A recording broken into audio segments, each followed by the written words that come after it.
Praise the Lord. கர்த்தரும் இரட்சகருமாகிய இயேசு கிறிஸ்துவின் இனிய நாமத்தினாலே உங்களுக்கு அன்பின் வாழ்த்துக்கள். இந்த நல்ல நாளை காண செய்த தேவனுக்கு ஸ்தோத்திரம் உண்டாவதாக. கர்த்தருடைய கிருபை உங்கள் ஒவ்வொருவரையும் சூழ்ந்து கொள்வதாக.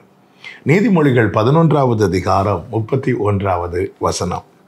இதோ நீதிமானுக்கு பூமியில் சரி கட்டப்படுமே, துன்மார்க்கனுக்கும் பாவிக்கும் எத்தனை அதிகம்.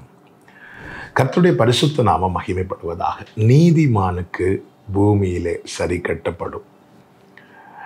அதன் அர்த்தம் என்னவென்றால், அவருடையவன் அல்லது அவருடையவள் இந்த பூமியில் ஒரு தப்பு பண்ணும்போது அவர்களுக்கு சிக்ஷை அங்கேயே கிடைக்கும்.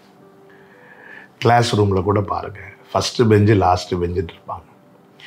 லாஸ்ட் பெஞ்சில் இருக்கிறவங்க என்ன தப்பு பண்ணாலும் நடத்துகிறவங்க கண்டுக்க மாட்டாங்க. ஆனால் அந்த ஃபஸ்ட்டு பெஞ்சில் இருக்கிறவங்க பக்கத்தில் இருக்கிற பையன்கிட்ட பேசினாலே அவங்கள கண்டிப்பாங்க, அவங்கள தண்டிப்பாங்க. இது நாம் எல்லாம் பார்த்தது அறிந்தது. பல நேரத்தில் இந்த ஃபஸ்ட்டு பெஞ்சில் இருக்கிறவங்களுக்கு ரொம்ப வேதனையாக இருக்கும். பின்னாடி இருந்து பேசிகிட்டே இருக்கிறாங்க, அவங்கள யாருமே கண்டுக்கலை.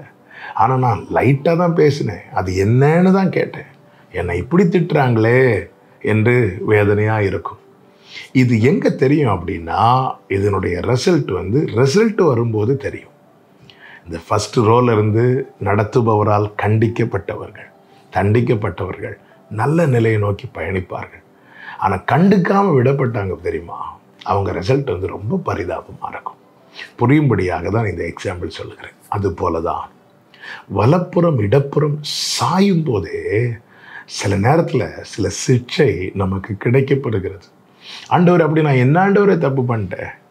துன்மார்க்கமாய் வாழ்ந்து திரிகிறவங்க ஜாலியாக இருக்கிறாங்க.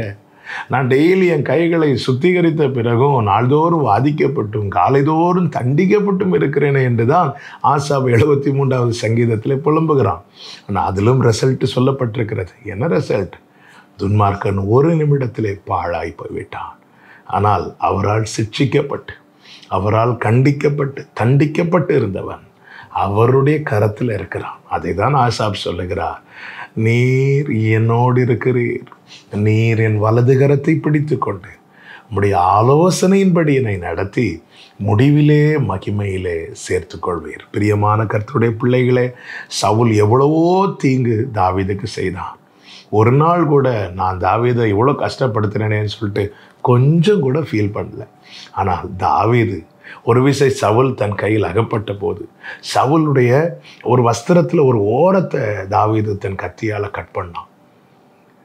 ஆனால் அந்த செயல் நிமித்தம் தாவீதுனுடைய இருதயம் துடித்து கொண்டே இருந்ததாம். இதுதான் நீதிமானுடைய அடையாளம். ஒரு சின்ன தீமையான காரியம் செஞ்சால் அவனால் தாங்க முடியாது, தேவனாலே அது தாங்க முடியாது. எனவே தான் வேதம் சொல்லுகிறது, அவருடைய சிக்ஷையை அற்பமாக எண்ணாத, அவர் கடிந்து கொள்ளும் போது சோர்ந்து போயிடாத.